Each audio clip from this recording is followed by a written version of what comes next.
Ընկերներ ողջույն, միասին շարունակում ենք գծային հավասարների համակարգերի դիտարկումը։ Այսօրվա թեմայով մենք արդեն կամփոփենք այս ամբողջը։ Այսօր միասին երկու թեմա ենք ուսումնասիրելու։ Ուրեմն առաջինը թեորեմներ գծային հավասարների համակարգի անհամատեղելի որոշ եւ անորոշ լինելու մասին։ Նախ եւ առաջ հիշենք, անհամատեղելին համարվում էր համակարգը, եթե գծային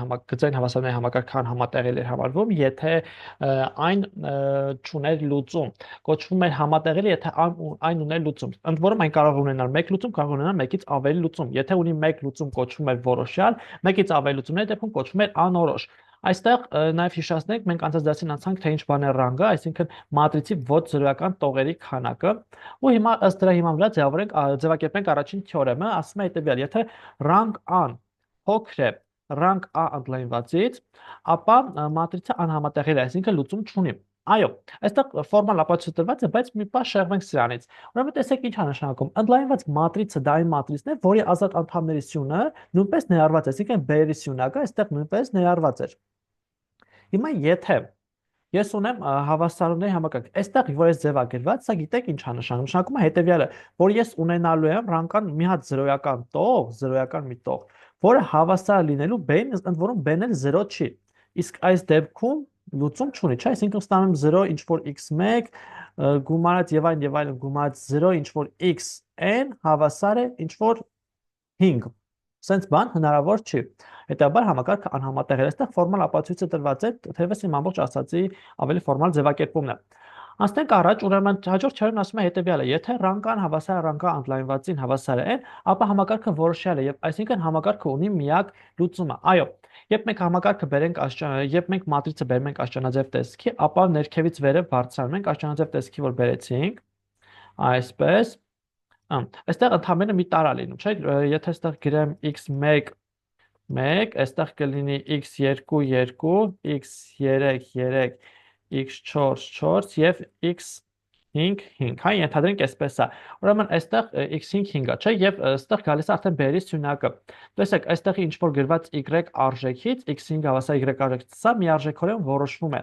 Այս միարժեքորեն որոշված արժեքը տեղադրում ենք այստեղ իր արժեքի մեջ, դրանով որոշում ենք միարժեքորեն սա, հետո տեղադրելով վերևի մեջ միարժեքորեն եւ այսպես միարժեքորեն որոշվելով բարձրանում ենք վերև։ Հետաբար համակարգը որոշել է, այսինքն համակարգը ունի ընդամենը մեկ լուծում։ Ну, այստեղ իհարկե ֆորմալ ինչ որ ապացույց տված է, այստեղ ֆորմալ ապացույցը կա, ես դրա վրա չեմ ասում, դուք կարաք կարդաք մի հատ։ Անցնենք երրորդ թեորեմի ձևակերպանը մենք։ Ուրեմն եթե rank an հավասար է rank an լայնվածին փոքր է n, ապա համակարգ անորոշ է։ Սա ինչ է նշանակում։ Նշանակում է ունենք այսպիսի ինչ որ համակարգ, այսպեսի ինչ որ համակարգ, հա։ Այսինքն եթե սա x1 1-ն է, x2 2-ը, x3 3-ը, ուրեմն x4 4, այստեղ ես ունեմ նաև x4 5, x4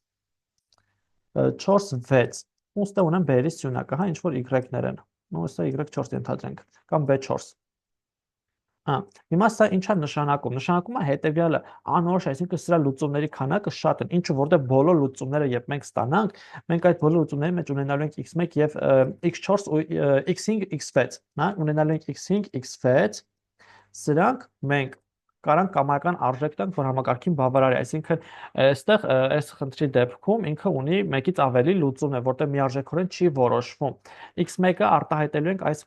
անհայտներով, հետո այս ամբողջ տեղադրելու ենք այստեղ սա ենք արտահայտելու այդ անհայտներով եւ այդպես շարունակ բարձրանալու ենք վերև։ Այստեղ իհարկե տված է ընդհանուր լուծման նկարագրության գաղափարը, թե ինչպես է սահմանվում, սա վրա նույնպես մի հատ կարող եք կարդալ ծանոթանալ, թե ինչպես է ընդհանուր լուծումը սահմանվում անորոշ համակարգի դեպքում, այսինքն երբ rank an հավասար է rank an լայնվածին, ինքը փոքր է n-ից, n անհայտների քանակ է,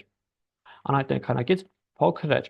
Եվ մենք անցնենք առաջ։ Ուրեմն միասին ուսումնասիրենք նաև անորոշ գծային հավասարների համակարգ։ Ուրեմն գծային հավասարների համակարգը անորոշ է, եթե ազատ անդամների սյունակը 0 են, այսինքն բոլոր այդ B-երը հավասար են 0-ի, այսպես։ Ну, այստեղ համասեռ է, կներեք, համասեռ է, եթե ազատ անդամների սյունակը 0 է, անորոշը դա լուծման է վերաբերում, համասեռ եթե ազատ անդամների սյունակը 0 է։ Ուրեմն միայն 0-ից կազմված n-յակը համասեռ համակարգի լուծում է։ Այսինքն մենք պետք է այնպես անենք, որ ստանանք 0-ը, իսկ դա կարող ենք ստանալ միայն դեպքում, եթե 0-ից կազմված n-յակն է այդ համակարգի լուծում։ Ուրեմն այստեղ նաև ասենք հետեւյալը, որ համասեռ գծային հավասարների համակարգը միշտ համատեղելի է։ Սա կարևոր փաստ է, սա ֆիքսեք, ինքը միշտ լուծում ունի։ Եվ ձևակերպված է թեորեմ, որ ասում է հետեւյալը, եթե համասեռ համակարգի հավասարների քանակը փոքր է անհայտների քանակից, ապա համակարգը ունի ոձորական լուծում, հետեւաբար անորոշ է։ Եթե փոքր է, ապա այո համակարգը ունի ոձորական լուծում, ուրեմն հետեւաբար ինքը անորոշ է, այստեղ իր փոքրիկ ապացույցը տված է։ Վերջ ընկերներ, այսքանով մենք ավարտեցինք գծային հավասարների համակարգի ուսումնասիրությունը, հաջորդիվ արդեն գործողություններ մատրիցների հետ ենք դիտարկելու։ Չմոռանաք բաժանորդագրվել YouTube-յան ալիքին, ձեզ հետագայում բավականին հետաքրքիր նյութեր են սպասվում։ Լավ մնացեք, կհանդիպենք։